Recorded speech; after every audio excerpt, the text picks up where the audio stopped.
Llegamos a la 15ª clase del curso de griego antiguo desde cero en academialatin.com y como vemos tenemos los adjetivos posesivos y los pronombres personales reflexivos, ¿no? Son dos cosas que en principio, por supuesto, tienen alguna conexión, pero parece que no mucha, pero vamos a ver que sí, ¿no? Entonces vamos.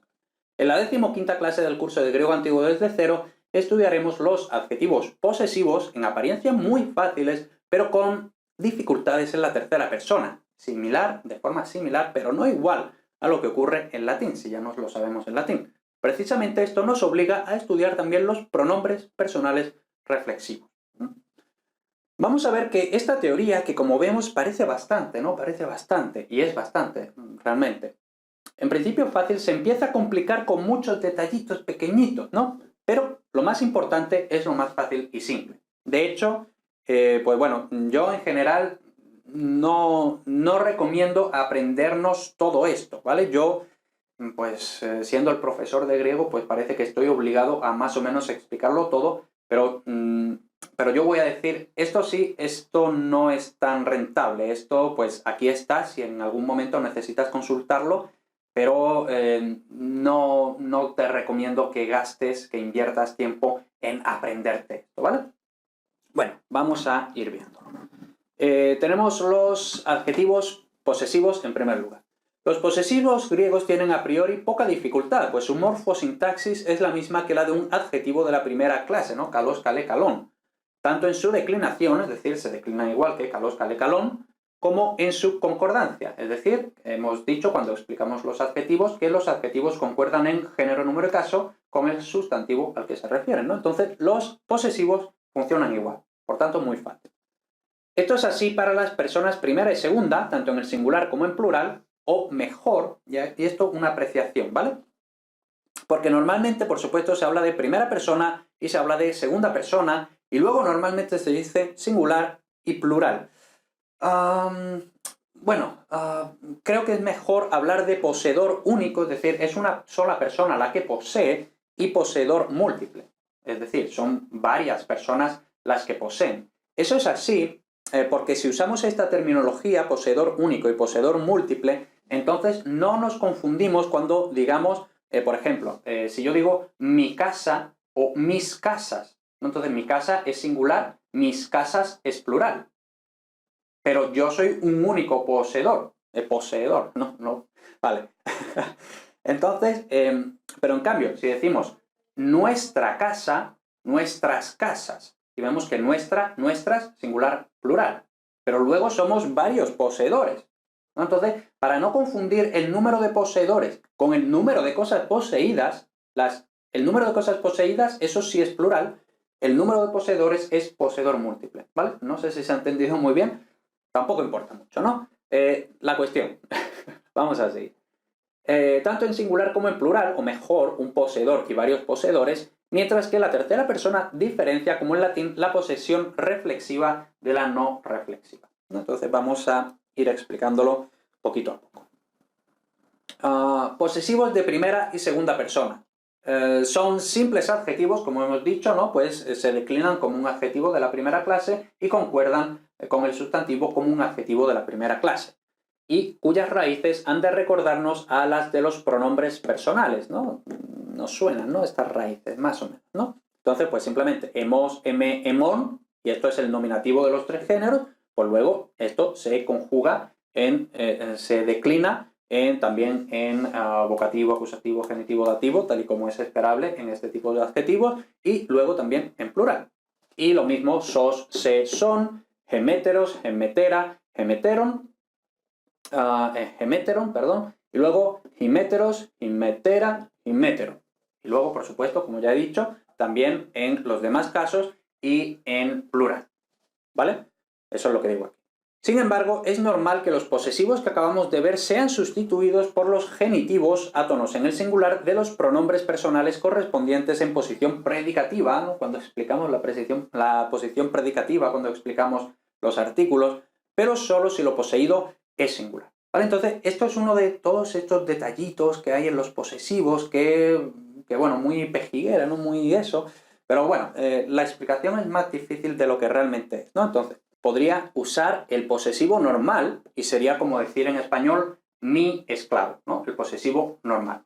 Pero yo también en español podría decir, quedaría súper raro, pero podría decir el esclavo de mí, que es lo mismo que mi esclavo, ¿no? El esclavo de mí, mi esclavo, es lo mismo, ¿no? Pues igual pasa en griego, ¿vale? Podríamos decir hemos, ¿no?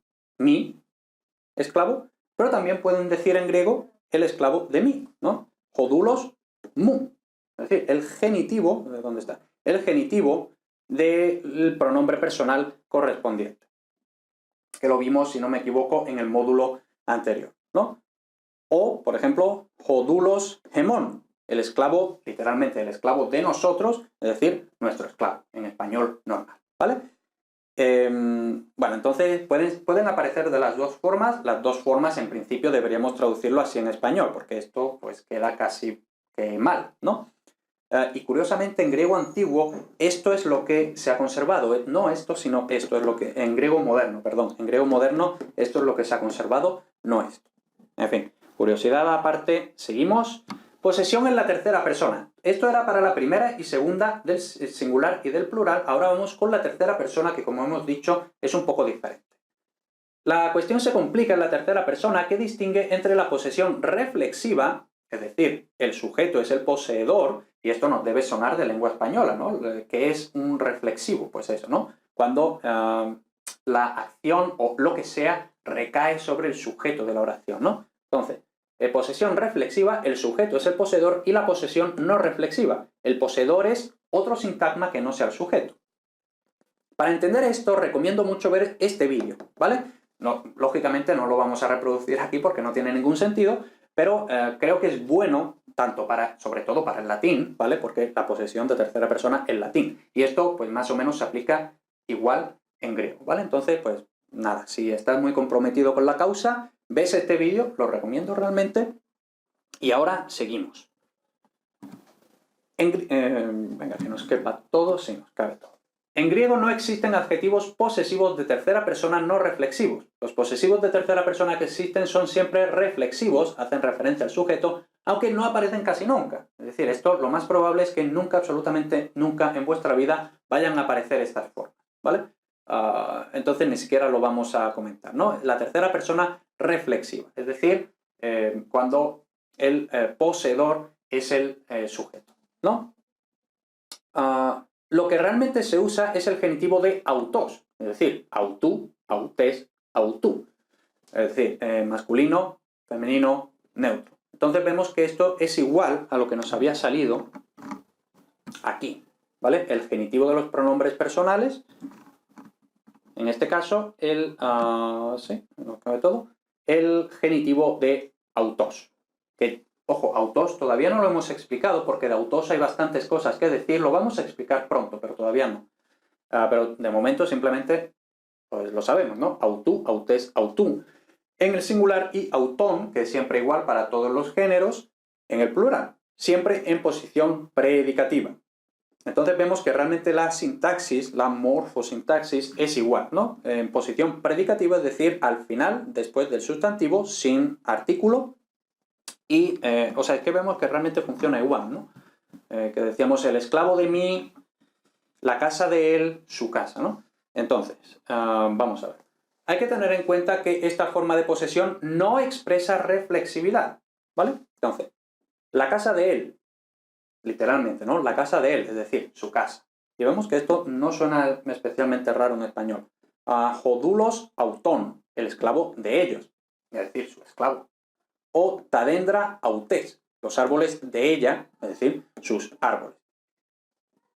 Vemos, por cierto, que este posesivo de tercera persona en español no varía en género, siempre es su, sus, ¿vale? No importa si es masculino o femenino en español. En griego sí, ¿no? Vemos autú, masculino, porque el poseedor es masculino, autes, de ella, porque el poseedor es, la poseedora, es femenina, ¿vale?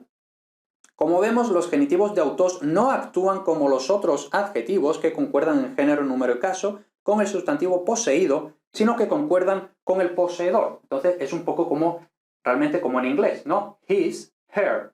Eso no concuerda con el sustantivo, sino con la persona que posee el sustantivo, ¿no? Entonces, hay una diferencia ahí, ¿no? Venga, otras notas sobre los posesivos. Como en español, los posesivos pueden estar sustantivados, así un poco en cursiva, ¿no? Pero sí, es decir, ser el núcleo del sintagma nominal. Esto se supone que lo sabéis de la clase de lengua española, si no, pues clic aquí y os veis esa clase. Normalmente con artículo, es decir, para que un posesivo esté sustantivado, lo normal es que haya artículo, igual que en español, ¿no? O más o menos. En este caso, lo normal es traducirlo por los posesivos tónicos españoles, es decir, el posesivo átono es mi, ¿no? Por ejemplo, mi casa. El posesivo tónico es la casa mía, ¿vale? Vamos a decirlo así. Es decir, pues el mío, la tuya, las nuestras, etc. ¿Vale? En estos casos, cuando aparece en el plural no neutro, suele, no siempre, ¿vale? Pero suele significar mis amigos o mi familia. Igual que en español decimos los míos, ¿no? Pues los míos, depende del contexto, puede significar, y vemos que es exactamente lo mismo, ¿vale? Los míos, el posesivo tónico español sustantivado con el artículo, pues en griego funciona exactamente igual, ¿vale? Entonces, en el plural no neutro suele significar mis amigos o mi familia, los míos en español, pues depende del contexto, significa mis amigos o mi familia, ¿no? Mis conocidos, ¿no? Y en el neutro suele significar mis cosas, mis pertenencias, mis posesiones, etc., ¿no? Lo mío, mis cosas, ¿no? Aparte, en griego es muy frecuente que la posesión se sobreentienda gracias al artículo y por tanto no se usa el posesivo, ¿vale? Entonces aquí, esto ya lo hemos visto, bueno, si vas haciendo también el curso de latín, hemos visto que también en latín el posesivo solo se usa cuando no queda totalmente claro por el contexto, ¿vale? Entonces, ocurre incluso más que en español y muchísimo más que en inglés, ¿vale? Entonces, en griego y en latín, a menos que no se supiera por el contexto quién es el poseedor, no se usa el posesivo, ¿no? Entonces, por ejemplo, y esto, en este ejemplo sí coincide con el español, ¿no? Entonces, tiflos ta tota tonte nun ta tomatai, ¿no? Es decir, esto un verso del Edipo Rey de Sófocles, ¿no? Muy bueno, muy bueno. Entonces, eres ciego de los oídos, de la mente y de los ojos, ¿no? Entonces vemos que realmente no hay posesivo, simplemente porque ya el artículo, claro, si eres ciego de los oídos, pues se supone que son tus oídos, ¿no? Es obvio de quién van a ser los ojos o de los oídos de los que eres ciego, pues tienen que ser los tuyos, ¿no? Igual que en español no decimos me duele mi cabeza, ¿no? Eso está mal en español, pero en inglés sí, dicen my head aches, o hurts, o lo que sea, o simplemente I have a headache, ¿no? Pero bueno, se entiende lo que quiero decir, ¿no? Entonces vemos que incluso con las partes del cuerpo en inglés se usan posesivos, en español no, normalmente se usa simplemente el artículo y por el contexto es obvio que son mis oídos, mis orejas, etcétera, mis ojos, etcétera. Pero, por ejemplo, sí que decimos estoy con mi padre. Bueno, pues en griego no usaríamos un posesivo, sino que simplemente usaríamos el artículo y se entendería que es mi padre, ¿no? ¿Vale? Entonces vemos ahí esos 3 grados. Latín y griego, muy pocos posesivos. Español, normal, ¿vale? Vamos a decir normal. Inglés, muchos posesivos. Y luego lo que nos queda, la posesión reflexiva. Como hemos visto, los posesivos en griego son no reflexivos en la primera y en la segunda persona, y los reflexivos de tercera persona prácticamente no se usan. Entonces, ¿cómo se expresa la posesión reflexiva en griego? Esto es una pregunta que estabais deseando, ¿no? En esto el griego se parece más al español que al latín. Bueno, por cierto, como vemos, hay muchos detallitos, pero al final lo más importante de todo es que hemos dicho pero en verdad en griego no se usan los posesivos, o no se usan mucho, ¿no? Entonces estamos viendo un montón de teoría para una cosa que al final no aparece mucho, ¿no? En fin, cosas que pasan. La posesión reflexiva en todas las personas se expresa con el genitivo de los pronombres personales reflexivos, ¿no? Entonces tenemos aquí otra vez que la posesión se usa no con un posesivo propiamente, sino con el genitivo de un pronombre. Igual que habíamos dicho en autú, hodulosmu, etc., ¿no? Que vamos a ver un poco más abajo, es decir, bueno, aquí concretamente, vamos a verlo, ¿no? Sí. Su funcionamiento morfosintáctico a efectos de concordancia es el mismo que el del genitivo de autos. Entonces, por ejemplo, ton heautou patera apokteinei. Es decir, mata a su propio padre. Es decir, literalmente esto sería mata al padre de sí mismo, ¿vale? Pero en español, pues directamente mata a su propio padre. Ton hemautes patera apokteino. Es decir, mato a mi propio padre. Mato al padre de mí misma. Y concretamente es mí misma porque es autes, femenino. Emautes, femenino. O ton himon auton patera apokteinete. Matáis a vuestro propio padre. Es decir, matáis al padre de vosotros o vosotras mismos o mismas. Porque ya hemos dicho que el genitivo plural no cambia de género, ¿vale? En el genitivo. Vale, no me quiero alargar mucho con esto porque ya hemos dicho que al final esto casi que no sale, ¿no? Pero creo que se entiende. Si hay algo que es de vida o muerte y no lo habéis entendido, pues lo ponéis abajo en los comentarios, ¿vale? De la clase. Como vemos, la posición del pronombre reflexivo con esta función es intercalada entre el artículo y lo poseído. Es decir, realmente no es predicativa, sino que es el artículo, lo poseído, pues ahí en medio, ¿vale? Y venga, un poquito más. No os asustéis con esta tabla, ¿vale? Porque esto no hay que aprenderse. Pronombres personales reflexivos. Ya hemos visto que los pronombres personales no reflexivos... ya hemos visto los pronombres personales no reflexivos en el módulo anterior, si no me equivoco. También acabamos de ver un uso de los pronombres personales reflexivos como posesivos reflexivos en genitivo, lo que acabamos de ver ahora de matar a tu padre, ¿no? Sin embargo, los pronombres personales reflexivos tienen una declinación completa, como vemos aquí, y otros usos. Entonces, morfología, la declinación. Por ser reflexivos, estos pronombres nunca van a tener nominativo. Eso es una característica de los reflexivos, que no tienen nominativo, tanto en griego como en latín. Además, salvo la tercera persona, no tienen neutro. Por ejemplo, vemos aquí hemauton, hemauten, y no tenemos luego hemautón, ¿vale? Entonces, bueno, por supuesto, acusativo, genitivo, dativo, acusativo, genitivo, dativo, etcétera, ¿vale? Siempre sin nominativo y sin vocativo, ¿vale? Y otra vez, primera, segunda, tercera persona, poseedor único, poseedor múltiple. Como digo, esto en principio pues no hay que aprendérselo, ¿vale? Porque es que casi no sale. Simplemente que al menos nos suene, ¿vale? Y realmente lo que vemos es que es un compuesto, ¿no? Al fin y al cabo es un compuesto de autos, aute, autón y poco más, ¿no? Y bueno, por supuesto con esta, vamos a decir, raíz que recuerda a la primera persona singular, a la segunda singular y a la tercera singular. Y luego vemos que en el poseedor único es una sola palabra porque ha contraído, por así decirlo, mientras que en el poseedor múltiple son dos palabras separadas porque era demasiado largo para contraer, ¿no?